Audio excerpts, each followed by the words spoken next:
नमस्कार। 2026 की महत्वपूर्ण राष्ट्रीय और अंतर्राष्ट्रीय नियुक्तियों की लिस्ट पहली नज़र में एकदम भूल भुलैया जैसी लग सकती है। मतलब इतने सारे नाम, इतने सारे पद, लेकिन आज के इस एक्सप्लेनर में हम इस भारी भरकम लिस्ट को डीकोड करेंगे। इसे एक ऐसे लॉजिकल और सिंपल स्ट्रक्चर में ढालेंगे जो आसानी से याद रहे। चलिए शुरू करते हैं। तो बिना वक्त जाया किए सीधे पॉइंट पर आते हैं। एक पूरे देश की शासन व्यवस्था चलाने वाले दिग्गजों की ये लिस्ट वाकई काफी लंबी और डराने वाली लग सकती है, पर फिक्र की कोई बात नहीं है। इसे आसानी से समझने के लिए हम इस पूरी इंफॉर्मेशन को 5 बहुत ही मजबूत पिलर्स यानी स्तंभों में बांटने वाले हैं। और हमारी ये जो यात्रा है वो इन 5 पिलर्स से होकर गुजरेगी। पहला, मुख्य संवैधानिक नेता। दूसरा, राष्ट्र के रक्षक। तीसरा, निगरानीकर्ता और सचिव। चौथा, संस्थागत प्रमुख और गवर्नर। और आखिर में 5वां, ग्लोबल स्टेज यानी वैश्विक मंच पर नेतृत्व। बस इतना ही तो है। तो शुरुआत करते हैं अपने पहले पिलर से, मुख्य संवैधानिक नेता, जो भारतीय गणराज्य की बिल्कुल कोर फाउंडेशन या कहें कि सबसे मजबूत नींव हैं। अब यहां एक बहुत ही दिलचस्प पैटर्न देखने को मिलता है। देश के सर्वोच्च पदों पर नजर डालें तो राष्ट्रपति द्रौपदी मुर्मू, उपराष्ट्रपति सीपी राधाकृष्णन और प्रधानमंत्री नरेंद्र मोदी। इन तीनों ही दिग्गजों को एक खास नंबर आपस में जोड़ता है और वो नंबर है 15। जी हां, मौजूदा समय में हमारे राष्ट्रपति, उपराष्ट्रपति और प्रधानमंत्री ये तीनों ही अपने अपने कार्यालयों के 15वें कार्यकाल की सेवा कर रहे हैं। है ना याद रखने का एकदम परफेक्ट तरीका। पदानुक्रम या हायरार्की में थोड़ा सा नीचे आए तो हमारी विधायी और न्यायिक व्यवस्था के एंकर्स नजर आते हैं। जैसे 18वीं लोकसभा का नेतृत्व स्पीकर ओम बिरला कर रहे हैं और राज्यसभा में विपक्ष के नेता मल्लिकार्जुन खड़गे हैं। जुडिशरी की बात करें तो जस्टिस सूर्यकांत हमारे 53वें चीफ जस्टिस ऑफ इंडिया हैं और आर वेंकटरमणी 16वें अटॉर्नी जनरल हैं। चलिए अब बढ़ते हैं दूसरे पिलर की तरफ, राष्ट्र के रक्षक। देखते हैं कि 1 अरब से भी ज्यादा लोगों की हिफाजत करने वाला हमारा सुरक्षा ढांचा 2026 में कैसा दिखता है। यहां फोकस करने वाली सबसे अहम बात है इनके टर्म नंबर्स को समझना। हमारी सुप्रीम कमांडर यानी राष्ट्रपति द्रौपदी मुर्मू के अंडर थल सेना प्रमुख उपेंद्र द्विवेदी हैं, जो 30वें आर्मी चीफ हैं। इसके बाद वायुसेना के 28वें प्रमुख अमरप्रीत सिंह और नौसेना के 26वें प्रमुख दिनेश कुमार त्रिपाठी। यहां एक पैटर्न नजर आता है, 30, 28, 26। ये घटता हुआ क्रम याद रखना बहुत आसान है। और हाँ, इनके साथ ही चीफ ऑफ डिफेंस स्टाफ यानी सीडीएस के रूप में लेफ्टिनेंट जनरल अनिल चौहान कमान संभाल रहे हैं।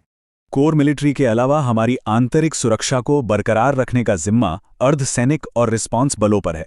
बीएसएफ में प्रवीण कुमार, सीआरपीएफ में ज्ञानेंद्र प्रताप सिंह और एनडीआरएफ में पीयूष आनंद लीड कर रहे हैं।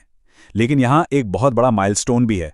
आरपीएफ यानी रेलवे सुरक्षा बल की कमान इतिहास में पहली बार किसी महिला के हाथों में है और वो हैं महानिदेशक सोनाली मिश्रा। ये सच में एक बड़ी बात है। अब आते हैं तीसरे पिलर पर, निगरानीकर्ता और प्रमुख सचिव। प्रशासनिक शासन के मामले में ये सरकार के इंजन और वॉचडॉग दोनों का काम करते हैं। नामों की लिस्ट पर जाने से पहले जरा ये समझते हैं कि ये वॉचडॉग्स असल में करते क्या हैं। उदाहरण के लिए कैग को ही ले लीजिए। ये नियंत्रक और महालेखा परीक्षक होते हैं। सीधे शब्दों में कहें तो सरकार के खजाने के सबसे बड़े पहरेदार। फिलहाल 15वें कैग के संजय मूर्ति ये सुनिश्चित कर रहे हैं कि सरकार की हर पाई के खर्च में पूरी पारदर्शिता रहे। बाकी अहम निगरानी निकायों को देखें तो हमारे विशाल लोकतंत्र के चुनावों का जिम्मा 26वें मुख्य चुनाव आयुक्त ज्ञानेश कुमार के पास है। नीति आयोग के अध्यक्ष खुद प्रधानमंत्री नरेंद्र मोदी हैं और यूपीएससी के चेयरमैन अजय कुमार हैं। इसी तरह लोकपाल के अध्यक्ष अजय माणिकराव खानविलकर और राष्ट्रीय महिला आयोग की अध्यक्ष विजया किशोर राटकर हैं। अब इन आयोगों के समानांतर काम करते हैं हमारे टॉप ब्यूरोक्रेट्स या प्रमुख सचिव, जो असल में नीतियों को जमीन पर उतारते हैं। कैबिनेट सचिव टीवी सोमनाथन, विदेश सचिव विक्रम मिश्री, गृह सचिव गोविंद मोहन और रक्षा सचिव राजेश कुमार सिंह अपने अपने मंत्रालयों में ये बेहद महत्वपूर्ण जिम्मेदारी निभा हैं। चौथा पिलर हमें उन संस्थागत प्रमुखों और गवर्नर्स तक ले जाता है जो हमारे आर्थिक और राज्य स्तर के प्रशासन को मजबूती देते हैं। संसद से बाहर पावर कैसे बैलेंस होती है, ये देखना वाकई दिलचस्प है।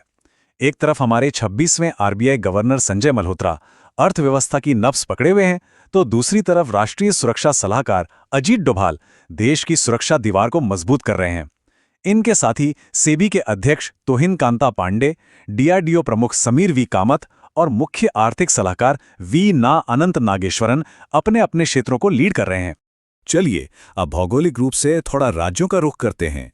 2026 की शुरुआत में कई अहम नई राज्यपाल नियुक्तियां देखने को मिली। बिहार में 43वें राज्यपाल के तौर पर लेफ्टिनेंट जनरल सैयद अता हसनैन नियुक्त हुए। पश्चिम बंगाल की जिम्मेदारी RN रवि के पास है। महाराष्ट्र में जिष्णुदेव वर्मा, दिल्ली के उपराज्यपाल तरनजीत सिंह संधू और लद्दाख में विनय कुमार सक्सेना ने कार्यभार संभाला है। तो यहां तक हमने अपने घरेलू ढांचे या डोमेस्टिक लीडरशिप को तो अच्छे से समझ लिया, लेकिन अब वक्त है थोड़ा जूम आउट करने का। चलिए अब इंटरनेशनल स्टेज यानी वैश्विक मंच की ओर रुख करते हैं। यह है हमारा 5वां और आखिरी pillar, leaders on the global stage. देखते हैं कि 2026 में कौन से चेहरे अंतर्राष्ट्रीय संगठनों और सहयोगी देशों को दिशा दे रहे हैं। इंटरनेशनल ऑर्गेनाइजेशंस के टॉप पर कई जाने माने दिग्गज हैं। UN के महासचिव एंटोनियो गुटेरेस हैं। वहीं विश्व बैंक के 14वें अध्यक्ष के रूप में अजय बंगा का नाम हमारी लिस्ट में बेहद खास है। इसके अलावा WTO की महानिदेशक नगोजी ओकोंजो-इवेला, WHO प्रमुख टेड्रोस एधनॉम घेब्रेयेसस और 79वें संयुक्त राष्ट्र महासभा सत्र की अध्यक्षता फिलेमोन यांग कर रहे हैं। दुनिया भर में चल रहे जियोपॉलिटिकल बदलावों को ट्रैक करना है तो नए राष्ट्राध्यक्षों को जानना जरूरी है। पड़ोस की बात करें तो बांग्लादेश के 13वें प्रधानमंत्री तारिक रहमान बने हैं और नेपाल में बलेन शाह ने ये पद संभाला है।